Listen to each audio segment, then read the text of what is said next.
Saudara, Indonesian Petroleum Association atau IPA kembali menggelar konvensi dan pameran atau IPA Convex 2022. Nah, tidak seperti sebelumnya yang digelar virtual, kali ini IPA Convex 2022 diadakan di Jakarta Convention Center pada 21 hingga 23 September mendatang. Nah, apa saja yang akan dibahas konvensi ini? Juga apa target dari pameran? Sudah hadir di studio Executive Director dari IPA, Ibu Marjolin Wayong, dan IPA Convex 2022 Chairperson, ada Bapak Krishna Isma Putra. Selamat pagi. Selamat pagi. Pak Marjolin, Pak Krishna, terima kasih sudah hadir di sini. Semangat dong ya, kali ini tidak lagi virtual. Pak Krishna, persiapannya juga pasti akan lebih matang lagi. Oh, iya. Pasti ada yang berbeda pasti di tahun 2022 ini, terutama setelah kita menjalankan atau IPA ini menjalankan secara virtual tahun lalu. Apa yang berbeda nih Pak Krishna? Oke, baik. Terima kasih. Selamat pagi semuanya. Yang pertama sekali mungkin ya sudah banyak yang menanti-nantikan ini acara. Karena 2 tahun nggak pernah berkumpul gitu. Karena seperti kita tahu bahwa di Convex ini adalah satu ajang pertemuan para profesional oil and gas di Indonesia. Dan di tahun ini pun kita membawa tema dan isu-isu yang memang cukup krusial akan dibicarakan nanti. Dan kalau saya bisa bilang bahwa ada hal-hal baru juga. Nanti akan kita tampilkan di Convex ini yang mungkin sebelumnya belum ada mungkin. Apa mungkin bocoran sedikit hal baru satu aja sebelum semua dibocorkan? Oke, hal yang baru mungkin kita akan ada Green Pavilion. Oke ya, jadi Green Pavilion itu adalah kita akan menunjukkan beberapa upaya-upaya untuk menurunkan emisi sebenarnya. Sesuai dengan konteksnya itu akan muncul. Kemudian juga ada Life Achievement Award tahun ini yang pertama kali akan kita berikan. Oke, ini yang baru ya berarti. 46 tahun belum pernah, ini pertama kalinya. Ini hal baru mungkin. Oke, itu beberapa hal yang baru dan saya yakin sudah dinantikan. Bu Marjolin, kalau kita bahas isunya, bertepatan dengan 2022 ada momen IPA Convex ini, pasti sedang ada juga hal-hal yang sedang entah itu tren, entah itu menjadi isu di industri yang pasti akan terbawa nanti. Nah, apa sih sebenarnya isu dan tren yang sedang dibahas atau sedang rame-ramenya di industri pada saat ini? Tantangan ya, kita punya tantangan-tantangan baru. Jadi gini, seiring dengan pertumbuhan ekonomi Indonesia yang pasti membaik ya, pasti energi yang dibutuhkan oleh Indonesia itu kan akan naik. Ya pasti. Ya. Sementara Indonesia sedang mempersiapkan energi yang berasal dari renewables. Nah, tetapi pada masa transisi ini yang mungkin butuh waktu 20-25 tahun ini, energi yang berasal dari migas itu makanya harus ditingkatkan. Ya, karena ada kebutuhan energi yang lebih tinggi. Sebelum renewables ini sudah mulai catch up lah gitu ya. Dia harus tingkatkan supaya bisa memenuhi kebutuhan Indonesia atau paling tidak harus mengurangi impor. Nah, tantangannya ya, isunya ada di tantangan. Tantangannya adalah bahwa saat ini global funding untuk investasi migas itu turun. Mengapa? Karena dananya dialihkan kepada renewables. Jadi untuk memperebutkan investasi migas ini sekarang tuh harus berkompetisi. Jadi Indonesia harus kompetitif, ya untuk dapat menarik investasi itu. Apalagi di masa saat ini industri migas itu harus bertransformasi. Maksudnya harus bisa beroperasi dengan emisi karbon yang jauh lebih rendah. Artinya apa? Kan butuh investasi juga untuk mengurangi emisi karbon. Jadi itulah tantangan yang kita lihat dan akan dibicarakan pada acara IPA. Ini menarik ya, jadi seakan-akan bersaing dengan diri sendiri juga gitu. Ada keputusan yang harus diambil. Di satu sisi pasti ke arah renewables gitu ya. Tapi di sisi lain ada kebutuhan yang saat ini dalam waktu singkat harus terpenuhi. Sementara ya istilahnya fundingnya segitu dulu nih. Sementara harus memutuskan hal tersebut. Dan ini akan dibawa dalam acara IPA Convex 2022 ya Pak? Iya betul sekali. Jadi di dalam plenary session itu kita berdiskusi bersama stakeholder juga bagaimana kita upaya-upaya untuk meningkatkan produksi sesuai dengan target pemerintah atau mungkin lebih gitu ya untuk memenuhi kebutuhan itu tadi gitu loh. Tapi fokusnya ke situ dulu ya, bagaimana memenuhi kebutuhan itu ya, karena kalau tidak terpenuhi kan jadi masalah juga gitu. Betul sekali. Tapi kita tidak lupa juga bahwa pada saat yang sama kita juga di Convex ini membahas mengenai penurunan emisi itu dalam bentuk CCS atau Carbon Capture Storage dan Carbon Capture Utilization. Apa nanti kira-kira pembahasannya akan seperti apa? Akan dikemas seperti apa tuh pembahasan? Misalkan satu isu tadi yang satu sudah diceritakan Bu Marjolin, pengemasannya nanti akan seperti apa? Kita ada di sesi pertama, ada sesi yang namanya high level round table. Di situ akan bicara beberapa menteri yang akan kita undang untuk membahaskan masalah strategi untuk energi transisi.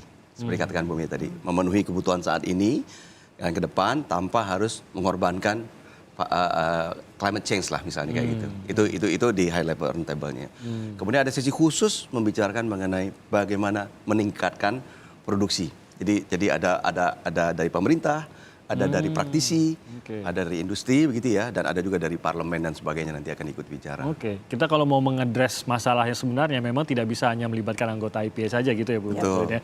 Siapa saja nih sebenarnya yang harus diajak bicara, harus diberi pengertian agar kalau itu target kita, target IPA ini, maka ini kita akan bisa mencapainya kalau semua terlibat. Tapi semua ini siapa aja sebenarnya yang harus terlibat di sini?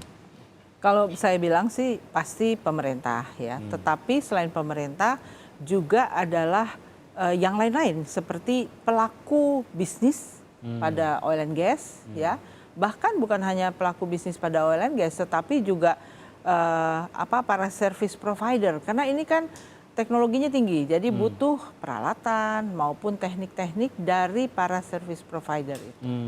Semua harus chip in lah istilahnya gitu ya, baik itu pemikiran atau betul. Tapi sebenarnya yang terlibat nanti siapa aja sih Pak? Yang diundang, yang terlibat, yang akan berbicara nanti dalam acara IPA Convex ini?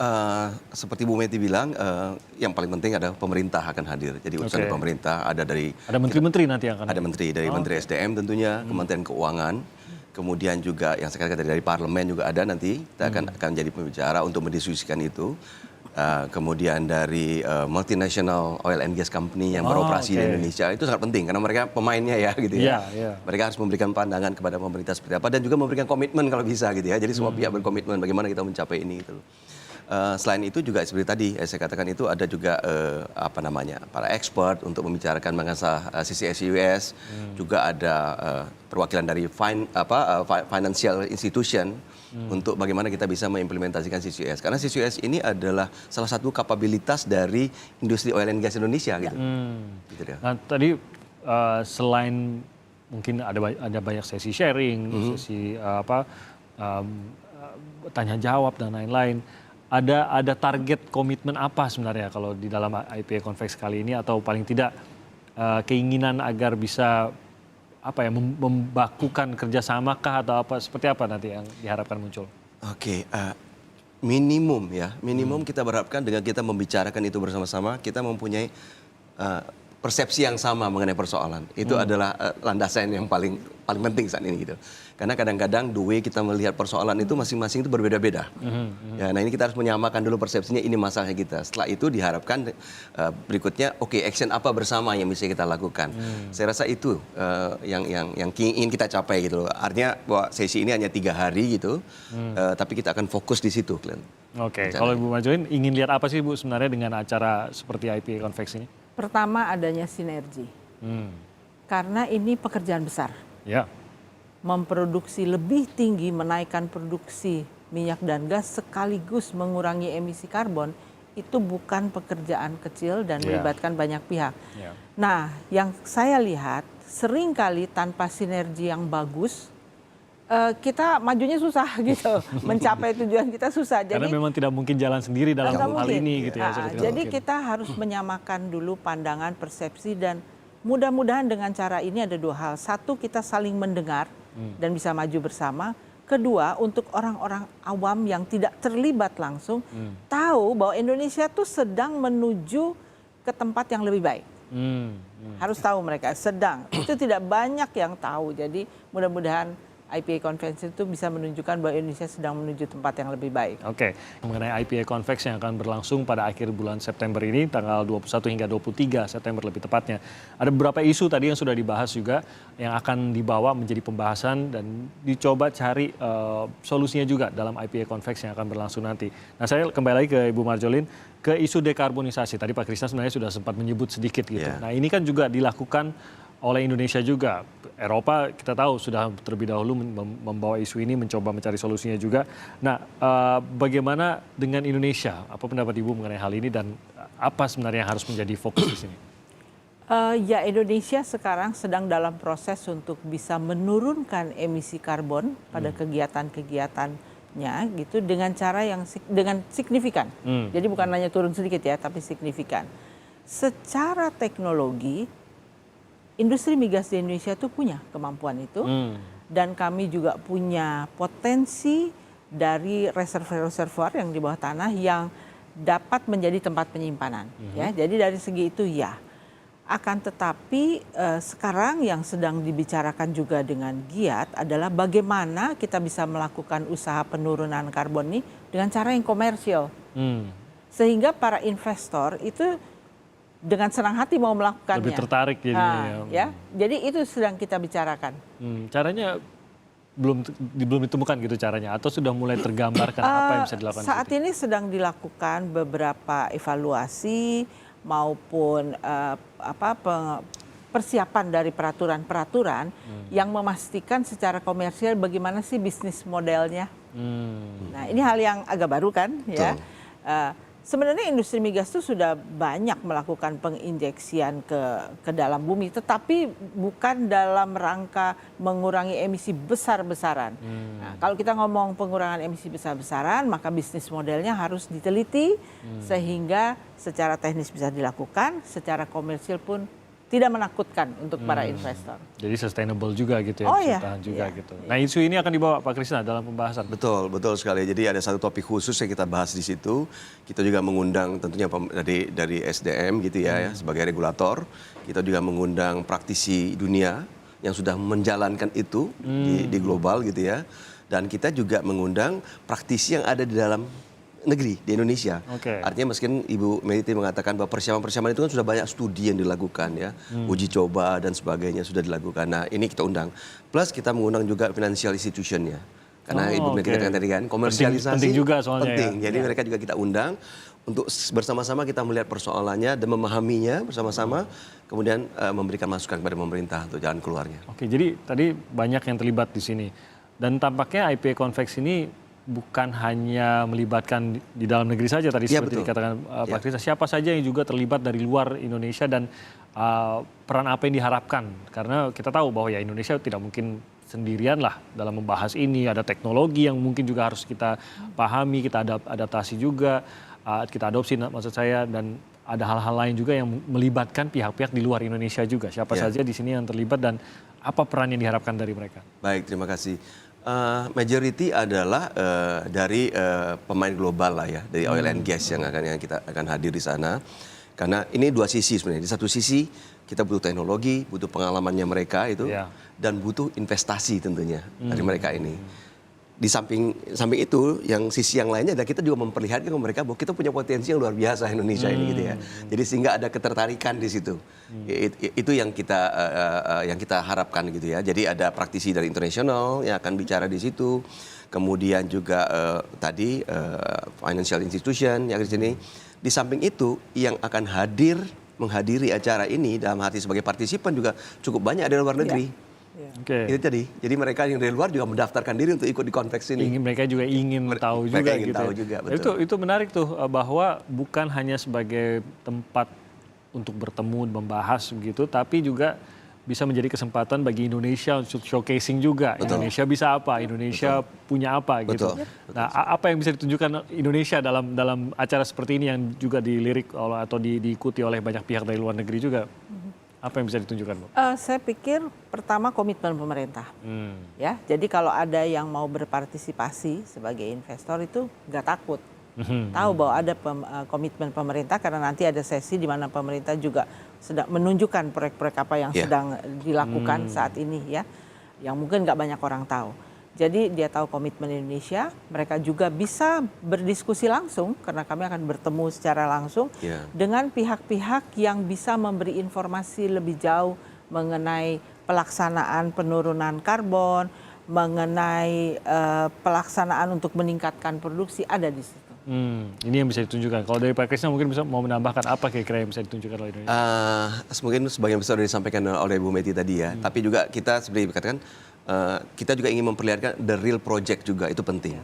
Ya kan, kalau mereka bisa melihat bahwa udah beberapa studi dilakukan di Indonesia dan ada indikasi bahwa ini cukup baik, itu akan semakin memantapkan niat mereka untuk melakukan investasi. Samping itu ya Bu Mita juga, pemerintah juga harus memberikan green signal gitu ya.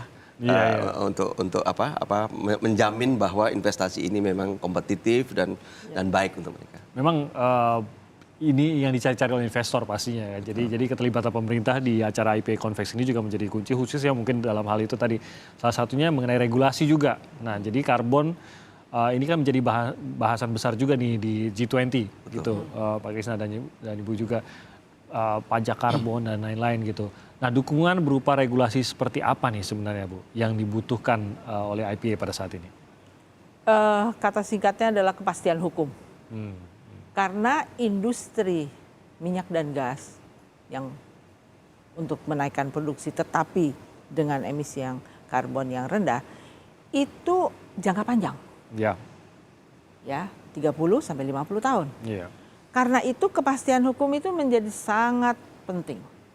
Sehingga apa yang dirancang saat ini jangan sampai meleset secara bisnis gitu ya. Betul. Nah, jadi kepastian hukum yang tentunya dalam berupa berbagai regulasi dan implementation dari regulasi ini. Memang nyata, harus nyata. Benar. Gitu ya. Sehingga usaha-usaha di bidang migas ini bisa berjalan dengan baik, lancar, secara bisnis tetap komersialitinya terjaga dan juga aman untuk lingkungan. Ya, karena akan ada berbagai hal secara teknis. Pada waktu kita mengurangi karbon dan menginjeknya kembali misalnya, itu kita harus memastikan bahwa secara lingkungan itu baik adanya. Iya, ini juga menjadi pertimbangan banyak pihak juga tentu saja gitu. Apa yang bisa dilakukan untuk bisa ikut serta dalam IPA Convex ini? Mungkin pertanyaan terakhir nih Pak Krisna. Menarik sekali ini. Hanya perlu mendaftar. Ya, jadi kita mempunyai 2 session, ada convention dan ada exhibitionnya. Kalau untuk convention berarti kita harus mendaftar sebagai delegasi dan itu memang ada biayanya untuk sebagai delegasi, gitu ya. Karena memang informasi yang dibahas dan sebagainya itu sangat krusial dan memang valuable lah, kira-kira begitu. Nah, untuk exhibition itu free, tapi harus daftar. Oh, free tapi tetap daftar saja gitu ya. Gitu. Karena kita kan dalam masa pandemik sekarang ini, sehingga kita harus memastikan bahwa proses offline kita ini juga mematuhi prokes-prokes kesehatan. Kita harus tahu jumlah orang yang akan masuk dan sebagainya, pengaturan seperti apa. Lebih ke situ. Dan ini terbuka untuk umum. Terbuka untuk umum ya, khususnya untuk exhibition-nya ya. Yes. Konvensinya berarti terbatas dong ya. Ini harus cepat-cepat juga kalau memang betul. Iya, pasti. Pasti terbatas ya. Walaupun tahun ini kami melakukannya itu di ruangan yang lebih besar Ibu ya. Selama pandemik ini dulu kita pakai ruangan kecil-kecil. Sekarang kita pakai yang plenary yang besar. Sehingga masalah lebih aman juga ya. Lebih aman. Aman jadi akan jaga jaraknya. Dan juga untuk mengakomodasi yang 2 tahun nggak pernah ketemu ini. Jadi memang kemungkinannya atau prediksinya justru tahun ini bisa lebih ramai dari bahkan sebelum pandemi mungkin. Harapannya begitu. Karena ini anggotanya sudah protes kapan kita bertemu lagi. Jadi ini menjadi kesempatan bagi Anda yang ingin terlibat dalam IPA Convex yang akan berlangsung pada 21 hingga 23 September nanti. Pak Krisna, Bu Majolin, terima kasih banyak sudah hadir di Sapa Indonesia Pagi. Sukses untuk acaranya. Amin. Terima kasih banyak. Selamat pagi. Salam sehat untuk semuanya. Selamat pagi.